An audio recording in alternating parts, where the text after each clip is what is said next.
여러분, 안녕하십니까? 러닝도 열심히 하고 일본어 강의도 열심히 하고 두 날개로 날아오르는 건강한 일본어 교사 나카무라입니다.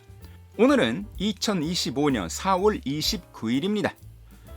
2025년에 3분의 1이 끝날 것 같습니다. 제가 오늘까지 달린 거리는 194.5km입니다. 곱하기 3 하면 600km가 되지 않습니다. 앞으로 열심히 달리려고 생각합니다. 여러분들은 2025년 3분의 1 기간을 어떻게 지내셨습니까? 요즘 뉴스에서 서울 시내에서 지면이 함몰하는 경우가 있다고 봤습니다. 지면이 함몰한다는 것은 지면 아래에 있는 부분이 아주 부드러운 물질이었다는 것입니다. 신약 성경 마태복음 7장 24절에는 방석 위에 집을 지은 지혜로운 사람이라는 표현이 나옵니다. 일본에는 방석 위에 집을 지은 나무가 있습니다. 후지산 기슭에 약 30평방킬로미터에 걸쳐서 아오키가하라 주카이라고 불리는 숲이 있습니다. 이 숲은 숲 전체가 864년에 일어난 후지산 대분화에서 나온 용암이 식어서 굳어진 곳 위에 만들어져 있습니다. 그렇기 때문에 용암 위에 숲이 펼쳐져 있는 것입니다. 하나하나의 나무가 어떻게 서 있느냐면 밑에 있는 용암을 굳게 붙잡고 서 있습니다. 그렇기 때문에 어떤 폭풍우가 와도 아오키가하라 주카이 안에 있는 나무들은 쓰러지지도 않고 함몰하지도 않습니다. 며칠 전에 저는 아오키가하라 주카이를 산책했는데요. 그때 한 동굴에 들어가 보았습니다. 동굴 안에 걸어가면 완전히 어두운 곳이 있습니다. 완전히 어두운 곳에서 헤드라이트를 끄고 앉아 있으면 눈을 부릅떠 있더라도 완전히 어두운 상태가 됩니다. 그것은 아주 무서운 것입니다.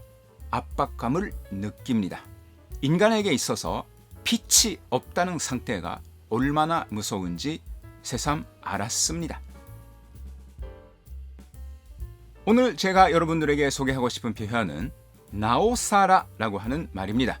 이것은 가뜩이나 무어무어한데 이렇게 되면 더욱더 무어무어하다라고 할 때 더욱더라고 하는 것을 나오사라라고 합니다.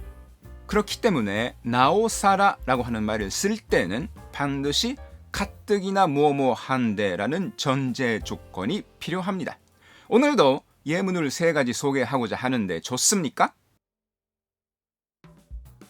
예를 들어서 이 방은 겨울에는 가뜩이나 추운데 오늘은 에어컨이 고장났으니까 더욱더 춥다 라고 할 때この部屋は冬はただでさえ寒いのに今日はエアコンが壊れているからなおさら寒いこの部屋は冬はただでさえ寒いのに今日はエアコンが壊れているからなおさら寒い라고 합니다. 그리고 작은 자동차도 잘 운전하지 못하기 때문에 대형 버스의 운전은 더욱더 불가능하다라고 할 때 小さい自動車でさえ上手に運転できないのだから大型バスの運転などなおさら無理だ小さい自動車でさえ上手に運転できないのだから大型バスの運転などなおさら無理だ라고 합니다. 그리고 그녀는 요즘 요통이 심하다고 말하고 있었는데 이렇게 되면 요통이 더욱더 심해질 것이다 라고 할 때 彼女は最近腰痛がひどいと言っていたのだがこうなるとなおさら腰痛がひどくなるだろう彼女は最近腰痛がひどいと言っていたのだがこうなるとなおさら腰痛がひどくなるだろう라고 합니다. 오늘은 가뜩이나 뭐뭐한데 더욱더 뭐뭐하다 라고 할 때의 더욱더라는 의미를 나타내는 나오사라 라고 하는 표현을 소개했습니다. 오늘은 여기까지 하겠습니다. 여러분 또 뵙겠습니다.